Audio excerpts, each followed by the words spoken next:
The following program is recorded content created by the Truth Network. It's Matt Slick Live. Matt is the founder and president of the Christian Apologetics Research Ministry, found online at CARM.org. When you have questions about Bible doctrines, turn to Matt Slick Live for answers. Taking your calls and responding to your questions at 877-207-2276. Here's Matt Slick. All right, everyone, welcome to the show. It's me, Matt Slick, and you're listening to Matt Slick Live. Now, just to let you guys know, on today's date, 4/24, year 24. So, hey, 4/24/24. How about that?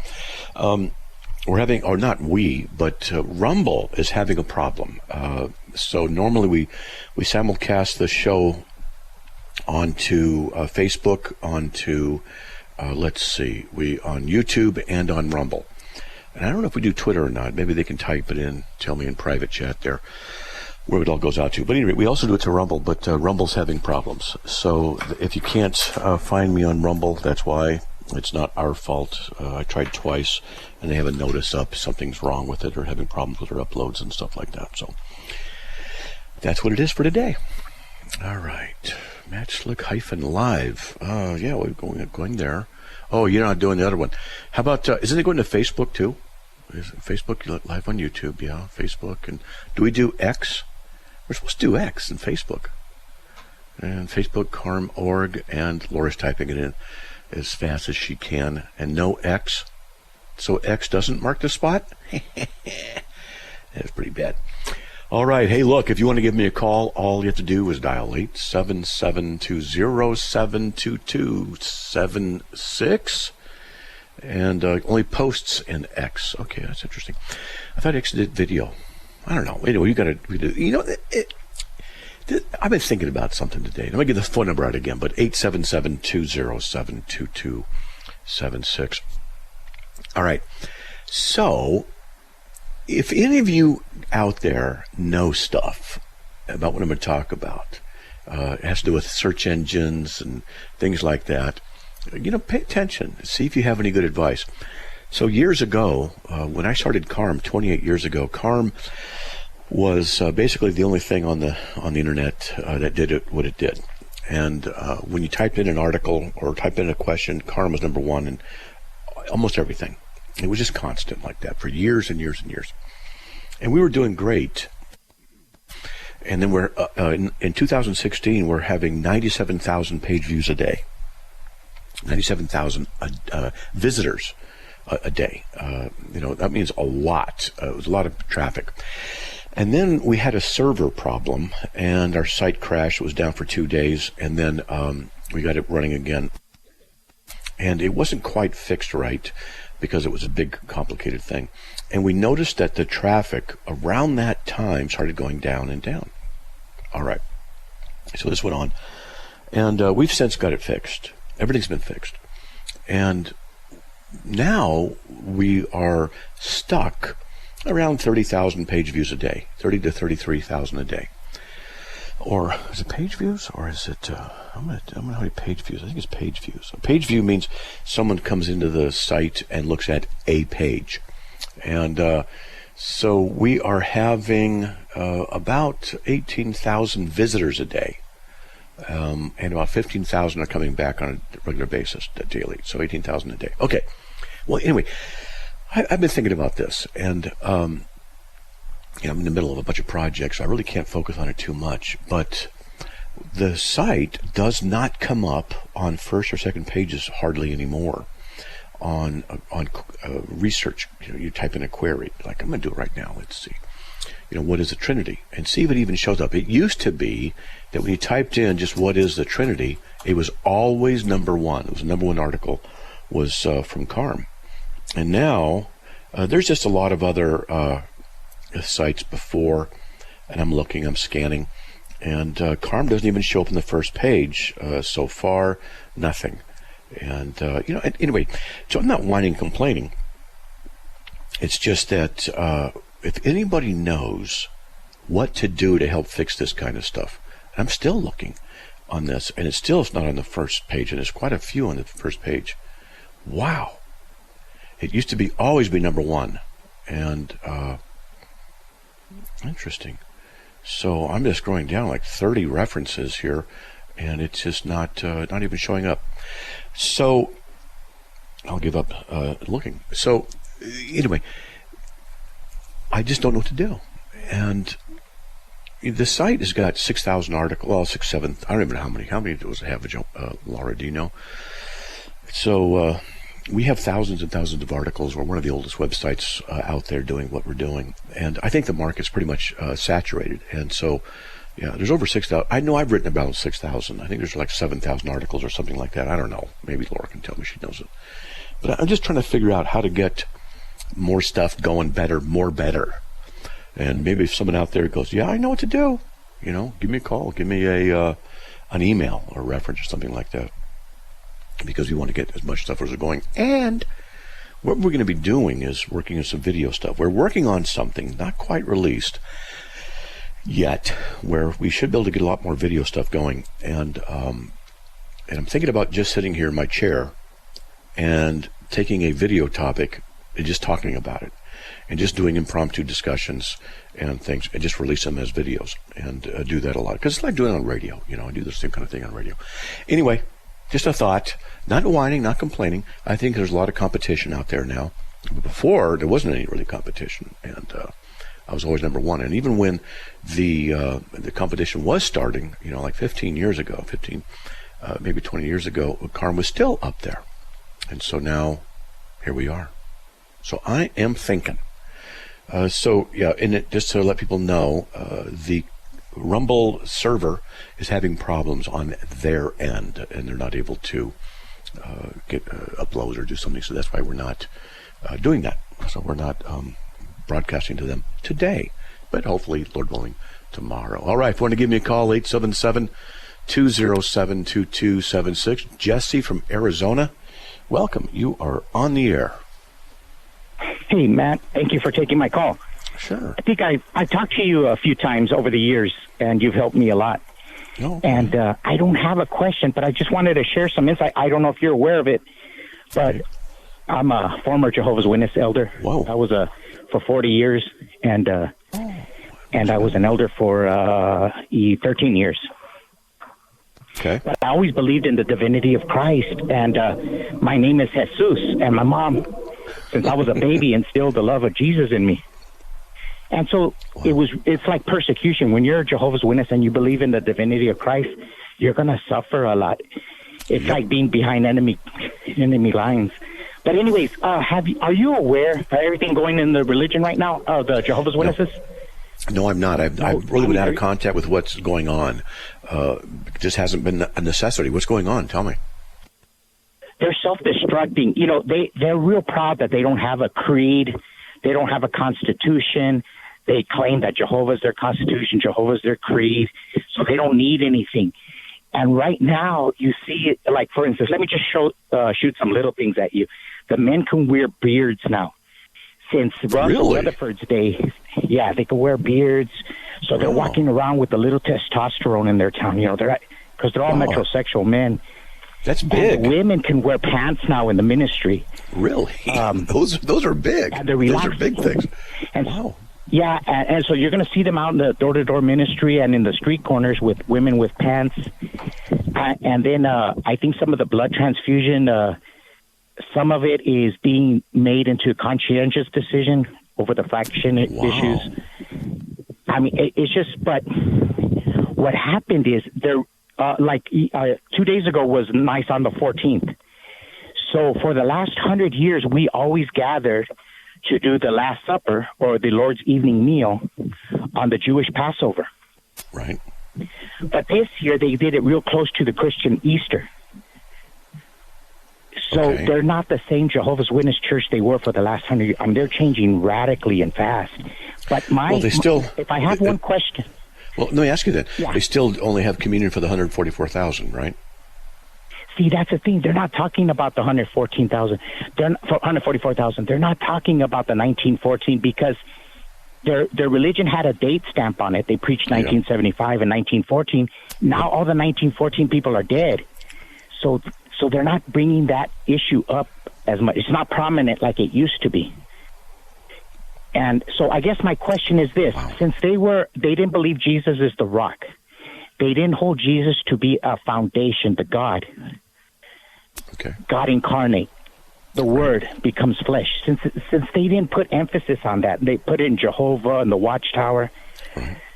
I tell everybody that in my circle, what we're going to see is like 10 plagues come upon the Jehovah's Witnesses, with the beards, the blood transfusion, the child sexual abuse. Well, wait. Hold on. Now you got me curious. Now I know there's a lot of abuse that's gone on. There's lawsuits and things like that. Some predators in there. But you mean 10 plagues because the Jehovah's Witnesses are what? I don't get that. Because they didn't have Jesus as a foundation. They're a rudderless boat in the ocean. Since they didn't have Jesus as a foundation, I think that they have destined themselves, they have cursed themselves to the plagues of Babylon. Get out of her, my people. Let me give you an example. Oh, you mean, what you mean is not literally the same 10 plagues, but that it's going to fall apart, it's going to implode. Okay, now I got you. Exactly. Right. That's what I'm thinking. Symbolically, they're imploding. Let me give you an idea. During the pandemic, they were the first organization to close the churches. They didn't give the publishers a chance to even...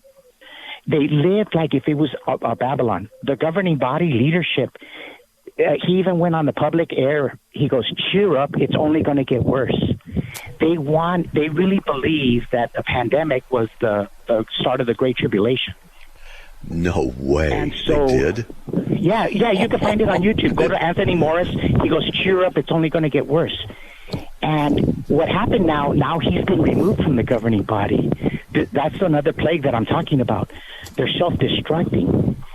And but my question to you, if I had to have one question, could it be because they turned their back on Jesus and embraced the concept of Jehovah and demoted Jesus to like third in charge, like lower than the Secretary of State, Mm-hmm. Could that be why they're wandering aimlessly now? Well, they're wandering aimlessly, or if they are, is because there's a non-Christian cult that's denied the true God, the true Christ, the true gospel. They've always been wandering. It's just a mind-controlled cult. That's what it's been. Correct. Correct. But now it's visible to even the untrained eye. Well, now the effects of the wandering aimlessly. People are starting to see, whoa, the wearing of the pants. Wait, you were fanatic about beards. You were fanatic about the blood issue. You guys even went to the death over it. Yeah. Yeah, they excommunicated people over it. So, well, this means then that if what you're saying is true, I'm sure there's more going on, and that would mean that a lot of Jehovah's Witnesses are going to be severely challenged, and maybe the Christians could be there to help pick up the pieces. I don't know. We'll see. I don't know how, because the fanaticism is even worse.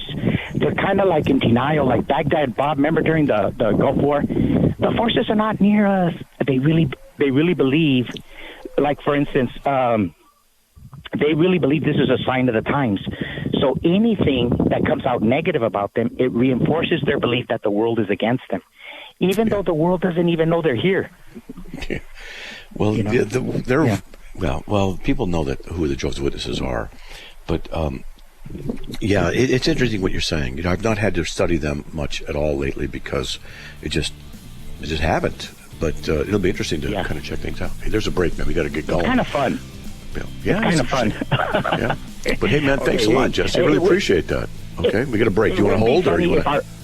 No. I just want to tell you, it wouldn't be funny if our brothers weren't suffering. That's all. Okay. All right, buddy. God bless, man. Hey, folks, there's a break. We'll be right back after these messages. Please stay tuned.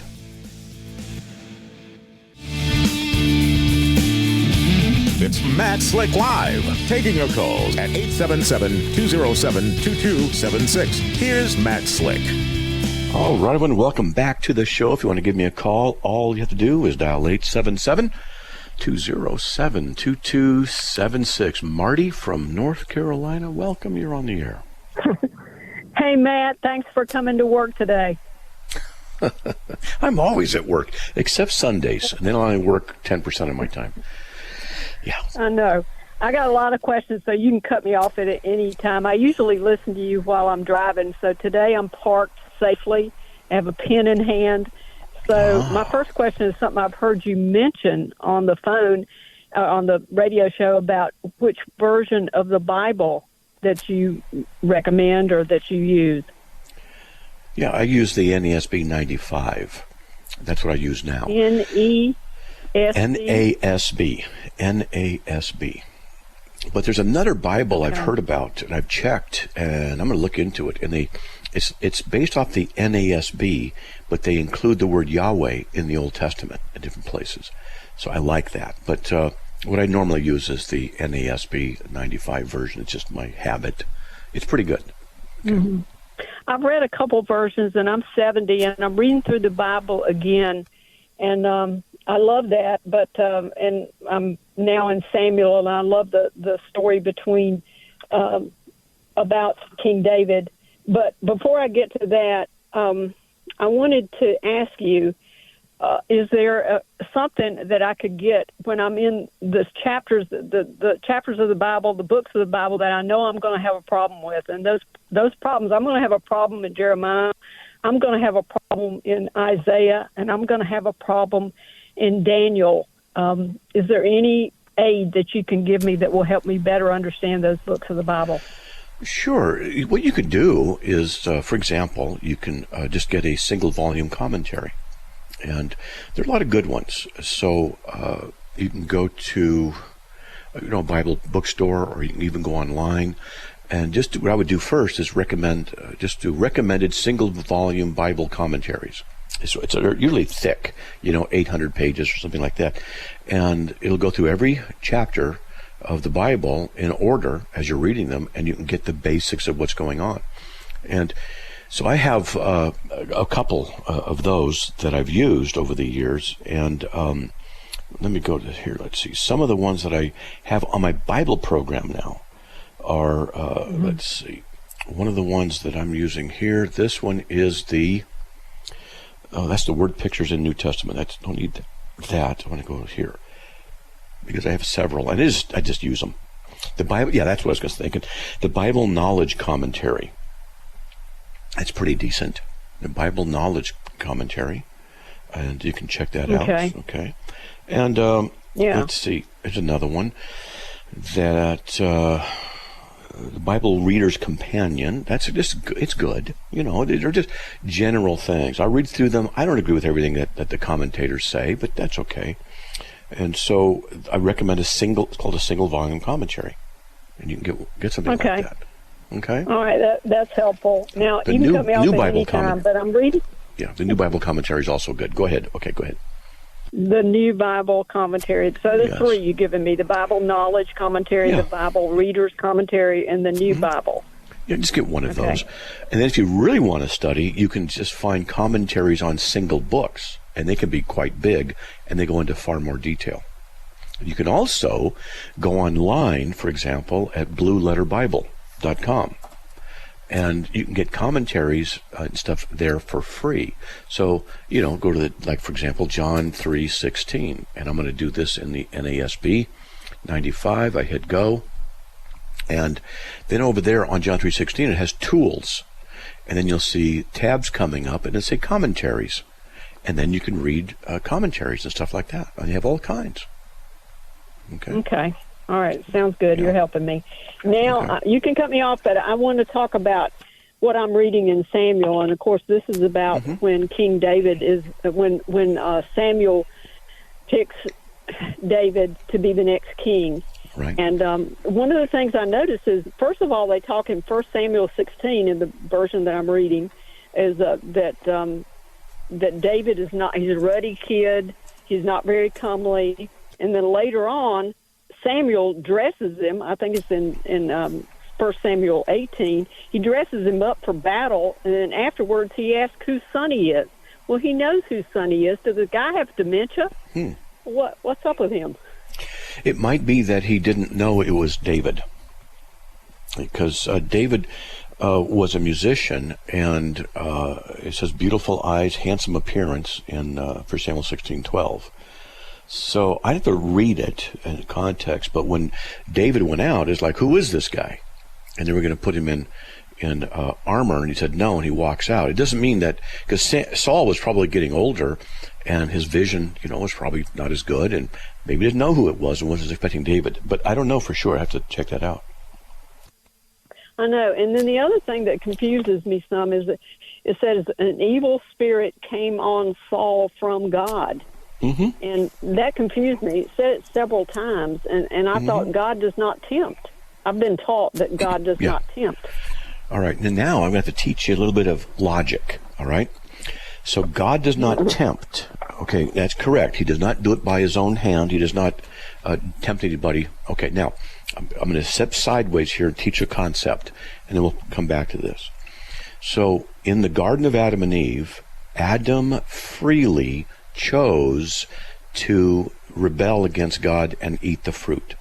No one forced him to do it. He did it of his own.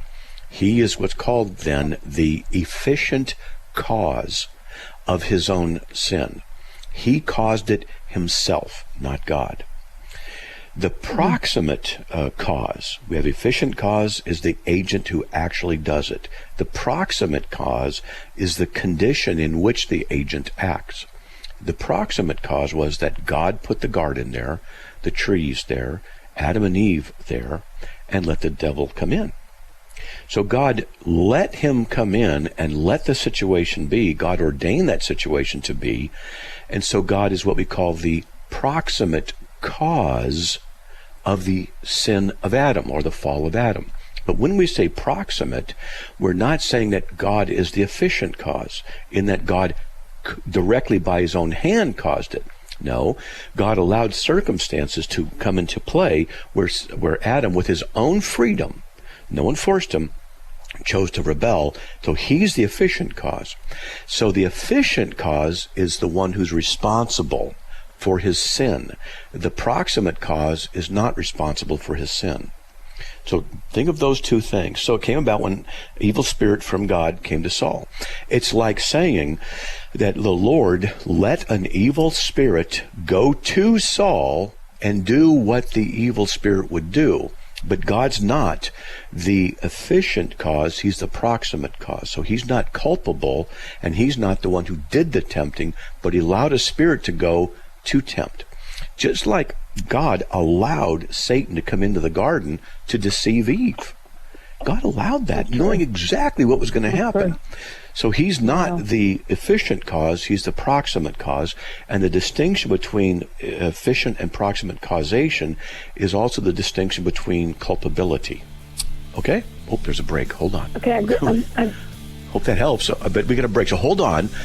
We'll get back to you after the break, okay? Because you can formulate your question there. Hey, folks, we'll be right back after these messages. If you want to give me a call, all you got to do is dial 877-207-2276. We'll be right back.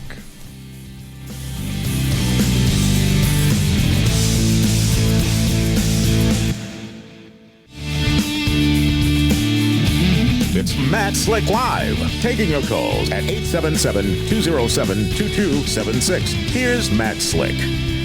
All right, everybody, welcome back to the show. Let's get back on with Marty from North Carolina. You still there? Yeah, I'm here.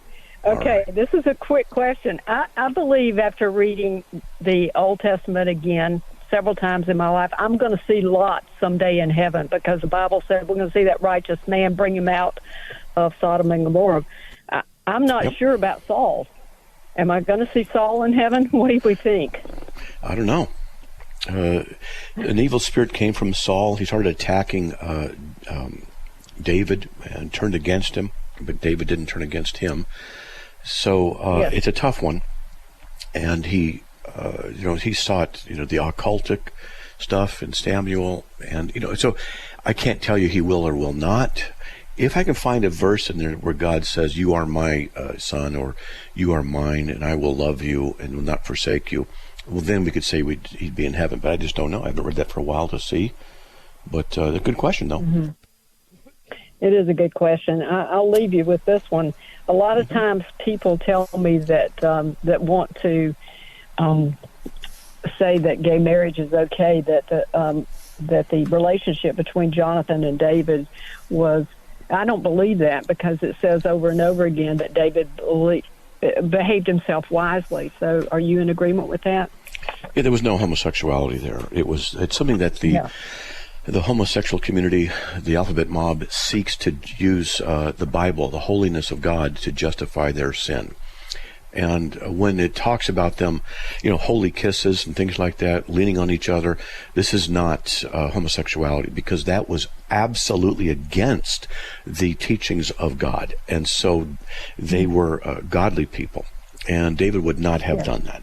David's desire was to dwell in the house of the Lord.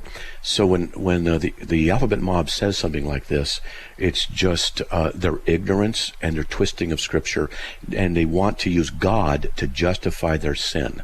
And so the judgment on them is even worse. Oh, last question, I promise. Do you know Joseph Prince, the pastor? I know who he is, yes. I'd stay away from him. Do you have an opinion on him? Yeah, stay away. Okay. And I mean, you need to do more direct stuff in quotes. I've only got 8,000 things to do. I'm literally working on an article while we're talking. That's how much I work. So, wow. I mean, during the break, I was researching. I'm doing an article on what are the main topics of the letters of the 7 churches of Revelation. So I just did, during the break, I did Thyatira. And so next I have to do Sardis. So, there's just a lot to do. But at any rate, now what were we talking about? I just lost my train of thought. I was asking about Joseph Prince. Oh, yeah, Joseph Prince. So thanks. So I have a list of people I'm supposed to analyze as well, and just haven't gotten to it. I have about 830 or 840 questions I'm supposed to get to. That's and I just deleted over the past few days. I just deleted about 3,000 emails because I just can't get to them. I just said, that's it, we're done. I know. It's just not even. I have, I'm going to whine a little bit. I have voicemails I have to get to, which I haven't gotten to in a few days. I got to do that. So there's just a lot. I know. It's a lot. I know. I appreciate you coming to work. I'm actually going to go to CARM. I'm going to sign up for a little monthly thing for you because I listen to you every day on the way home, and God bless you and yours. Well, thank you very much, and God bless you. Thanks, appreciate it. Keep listening. Okay. Bye. All right. Let's get to, if you want to give me a call, 877-207-2276. Let's get to Tracy from Charlotte, North Carolina. Tracy, welcome. You're on the air. Hello, good afternoon. Good afternoon. So, what do you got, man? I have a question. In 2 Samuel, talks about Saul's son Jonathan had a son named Mephibosheth. Yeah. If I'm saying that correctly. Okay. And it mentions him several times and everything, and what David did for him. But the next book in Chronicles, where it's listing all the descendants and everything like that, when it gets to that line, Saul's line, it does, it doesn't mention anything about him. Is that? Well, I was just kind of curious if you know anything about that, maybe. Well, he was crippled when he was younger, so I don't know why. Lame on his feet. So I don't know why they didn't mention him. Maybe because of his condition, he was not able to participate in stuff, and so therefore he was excluded from the events that go on. But I think your question is a good question. What you could do is you could email it to us. Say, hey, what about this? And see if we can get to it and research it. And try and get some answers. Because sometimes it just says he'll die, or sometimes it says it won't say anything. They just don't, and then we have to kind of guess. Right. Yeah. Right. And it's Mephibosheth. Right. Yeah. However you say it, Mephibosheth. Mephibosheth. Yes. There's another name in there I love in the Bible, Mahelahele-Shazbaz, which I think is a really cool name. Just off the top of your head. In the line, in the Chronicles where it lists the line, it does list a name as a son of Jonathan, and it's. I thought maybe there was just an interpretation or something like that. I mean, it does list a descendant, but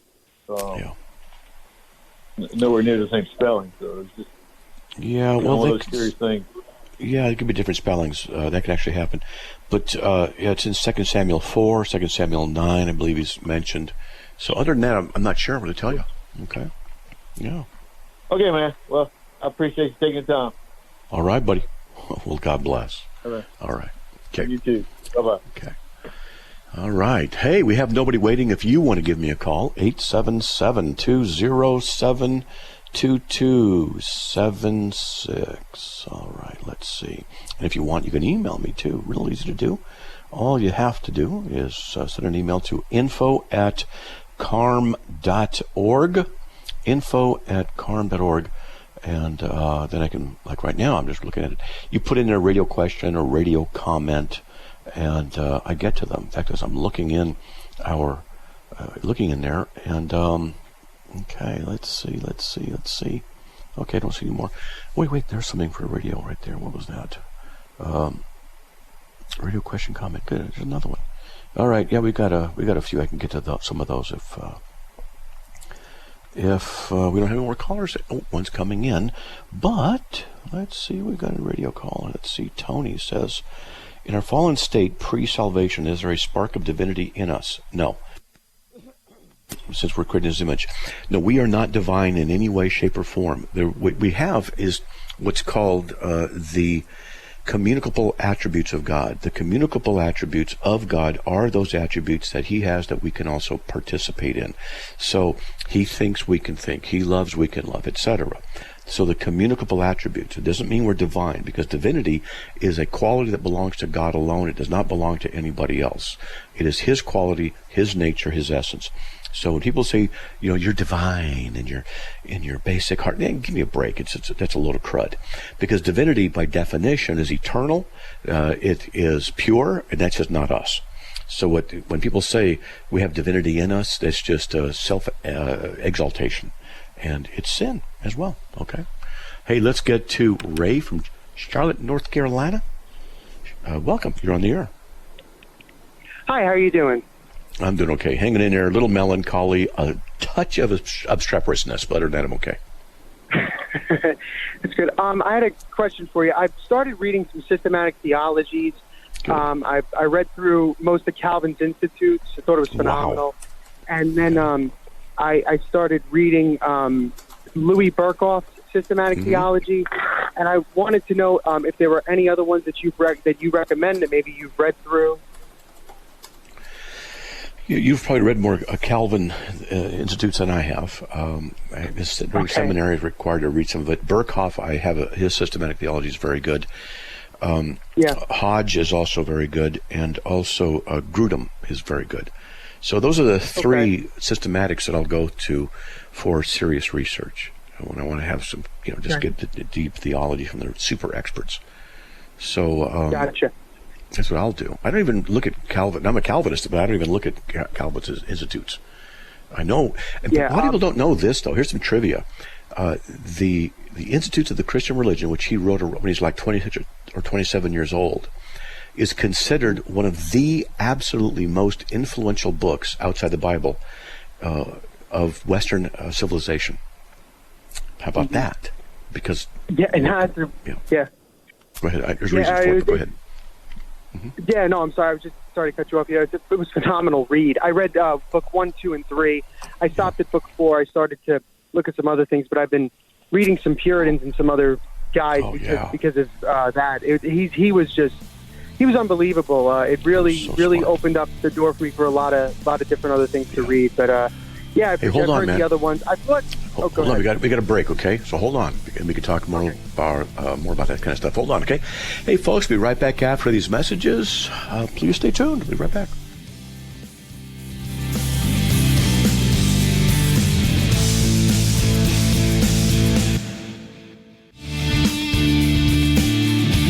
It's Matt Slick Live, taking your calls at 877-207-2276. Here's Matt Slick. All right, everybody, welcome back to the show. Let's get back on with Ray from Charlotte, North Carolina. Ray, man, you're back on the air.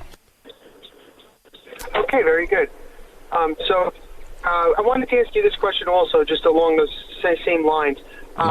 What commentaries do you recommend? What are your favorite commentaries? Depends on what I'm doing.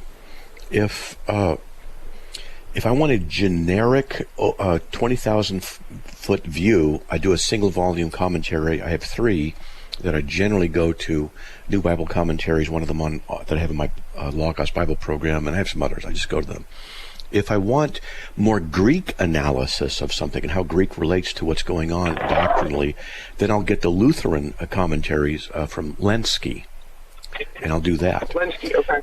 Lenski, but not everything he says is not perfect, of course. I mean, like just with me, of course. Right. But the guy really knows his Greek, and he might say something like the aorist passive indicative here means this. This is why this relates to that, and I love that kind of stuff. So, I'll study him as well, and then I have a host of commentaries because I'm on Logos, and over the years I've accumulated a lot of stuff. And so, like, what I'll do, I'll be in a commentary, and I just hit my right arrow, and it just takes me to the next commentary, whatever that one is, and then the next one, the next one, and the next one. So I have a lot of commentaries literally at my fingertips, and I can search them. So it's just incredible. Okay. So I don't read on books, paper books anymore. I do, and I have one of those folding phones, as a matter of fact, those Fold 5. And I read on Kindle on there. So I do everything electronically now because it's just so much faster. But anyway. Very cool. Okay. Yeah, I appreciate it. I guess one last question. Sure. I have I went and purchased the McClintock and Strong's Biblical Encyclopedias, and I wanted to know if you ever referenced those or looked into those. The Strong's I've used many times. The other ones I'm just not familiar with. But there's new stuff that comes out all the time. But one of the things you can do that I think is really helpful, that commentaries don't do, and commentaries don't teach, and Bible places don't teach to do, and it's word studies. Actually, there's some books that are called the word studies of, and you can do that. There are books that have done that, excuse me. But what I'll do, for example, is the last one I started a few days ago, and I'm so busy. I put in the phrase "the law," quote the law, quote. And I'll find every reference where it occurs in the Bible. And then I want to see, for example, how is God using it and what is meant by it in the variety of things, because I need to deal with some heretical teachings from some of the people from Eastern Orthodox and Roman Catholicism. And they divide law up into this and that, so it's complicated. So I'll do studies like that. And I've discovered over the years that doing word studies is very enlightening. Very enlightening, and it will definitely affect your theological perspective. Absolutely.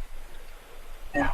Well, I appreciate that. But my dad told me that he loves word studies, and he says that that's the number one thing that has really affected his theology. And we don't know any Greek, so we just look it up in the Strong's Concordance and make some connections there. I'm sure it's more the more that you know. So I appreciate you taking my call. Wow. God bless. Hey, man, God bless. And tell your dad, way to go for word studies. I'm with him. They're like one of the most important things I've ever developed or learned to do that affect my theology. It's just tremendous. It's good stuff. Thank you. All right, man. Well, God bless, buddy. Okay. Thank you so much. Have a great day. You too. We'll see you. All right. Now, let's get over to Taylor from Ohio. Taylor, welcome. You're on the air. Can you hear me? Yes, I can. Uh-huh. Cool. I just listened to you for the first time. I'm working out of town. Your station came on. I've been listening to it, but I was just curious. Now, like the letter J actually wasn't in the alphabet till like way after Jesus was born, and that's like correct. The Hebrew or whatever. Mm-hmm. Is the correct name Yahusha? Well, in Matthew 1:21, it says, "She will bear a son, and you shall call his name Jesus, for he will save his people from their sins." The Greek word Jesus is literally, and I'm looking at it in Greek, Iesus. So it's E-A. But literally, in Greek, it's an I with a long A. It's called an iota eta. So you say Ie, E-A. Okay, E-A, and then Sus. Iesus. That's how it's really kind of pronounced. There's slightly different variations on pronunciation like that but that's basically how his name is pronounced in the Greek. Okay. And then what about his father? Is it Yahweh or Yahweh?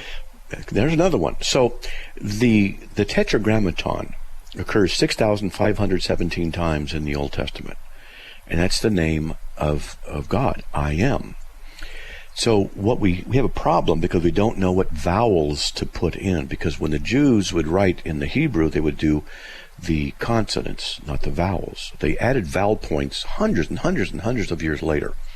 So what we have in the name of God, Yahweh, we'll just call that for now, is the tetragrammaton, the tetra for the 4 letters, Yod, He, Vav, He.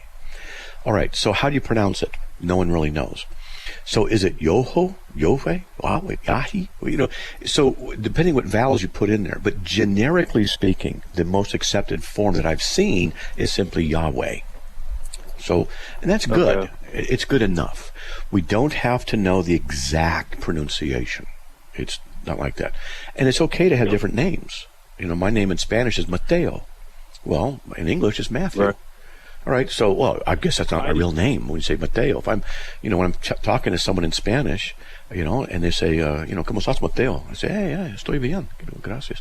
You know, I say, I'm fine, because they're using my Spanish. That's fine. No big deal. I just feel personally, and, you know, I obviously don't know as much as you, but I feel like, you know, it's like other religions, you know, they, you know, worship their God. You know, it's like God... Mm-hmm. Calling our, you know, who we believe in, I feel like calling him God is almost like a generic name.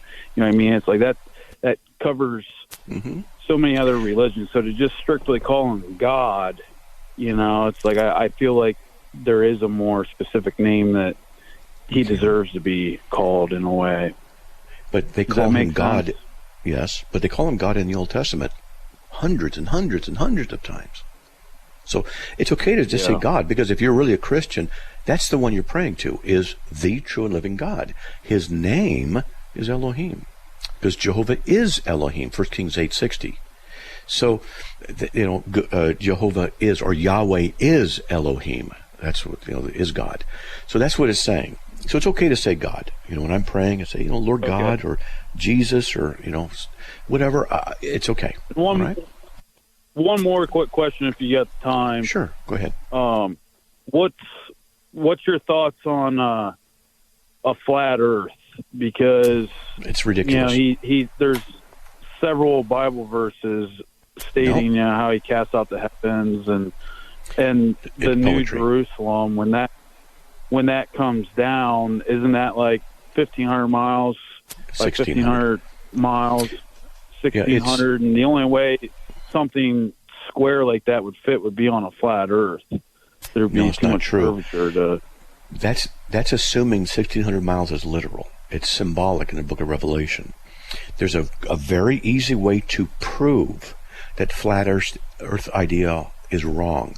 It's very simple, and I've talked to flat earthers about this. It's very, very easy, and it's the moon. So let me give you an illustration of something. If you have a circle, flat surface, 3 feet in diameter, and let's just say you put a dome over it, and the dome is roughly 2 feet from the, you know, the height in the middle. All right. So now what you're going to do is you're going to put a ball up there, and that ball represents the moon, and it's in the upper center. That means people from the left side and the right side are going to see different sides of the moon. That's necessary. That's how it works. There's no way around this. But that's not what you see when you look up in the sky. You see the same face of the moon from every side of the earth. The reason you do that is because it's 250,000 miles away. It's it's humongously different. And if you do vectors, if you take that model I just gave you, and you put numbers around the equator of this little ball in the middle, 1, 2, 3, 4, 5, 6, 7, 8, 9, 10. And so people on one side will see 1, 2, 3, 4. The other ones will see 6, 7, 8, 9, for example. They're not going to see the other side. How can you then see all the numbers? If you raise that thing up, 100 feet, maybe then you could see it the whole side because of the angle. Well, that's how the moon is. It just refutes the idea of a flat Earth and a canopy over it, a little dome thing. It's just ludicrous. The flat Earth thing is ludicrous. I believe in it personally. Well, you shouldn't. And because the Bible does not state that the earth is flat. It uses metaphor. See, what I do with flat earthers, I'll say, well, do you believe the earth has four corners? If they say yes, I say, well, then why does the Bible say the circle of the earth? If they say the Bible teaches the earth is circular, I say, well, then why don't you believe the four corners? Because it speaks of both of them. It's metaphor. That's all that's going on. So what about the there's also a verse about the foundations shall never be moved, and and how would that work on a globe? Theory. It's just metaphor. It's flying through metaphor. Space. It's metaphor. Look, think about this. The earth is on a foundation. Let's take the flat earth model. It's on a foundation.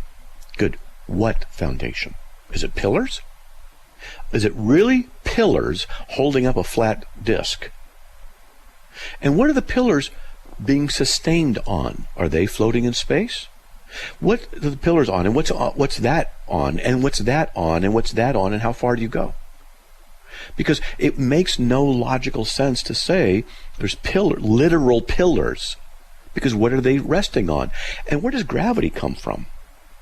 Because in the model of gravity, that's what they say. There's no such thing as gravity. Well, which is dumb, because in order to say there's no such thing as gravity, or to say that there has to be a means by which gravity can be, so to speak, faked, you have to have an acceleration, so that we have, buoyancy. What's that? Buoyancy and density. No. That doesn't work. Look, I've taken physics. Buoyancy and density have no bearing on gravity. It's ridiculous. Okay, people who talk like that, I'm sorry, but it just irritates me, because they just don't know what they're talking about. They don't. It doesn't work like that. I respect what you have to say, but I dug. My buddy told me he thought the world was flat, and I told him he was an idiot, and he's like, look into it, and I was like, all right, and I looked into it, and I'm like, man, this makes more and more sense. It's like I believe the sun and the moon is God created it as like a clock, and okay, we're almost out of time. I don't believe in space. But NASA in Hebrew. Hold on. We're almost out of time here. I just want to tell you, I've looked into it too, and the more I look into it, the more the flat Earth position is falsified. Okay, and you can call back tomorrow. We could talk more about it. Then there's a parallax effect. There's all kinds of things, but the moon thing proves the little dome theory is false. It proves it.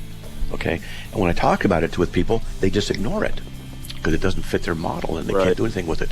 So, hey, man, call back tomorrow, and we can talk about it more slowly, right, okay? What's the name of your show? What's the name of your show? I didn't catch it. Matt Slick Live. What is it? Matt Slick Live. It's my real name. Okay, buddy, we've got to go. We're out of here. Hey, folks, God bless everybody. Talk to you tomorrow. Another program powered by the Truth Network.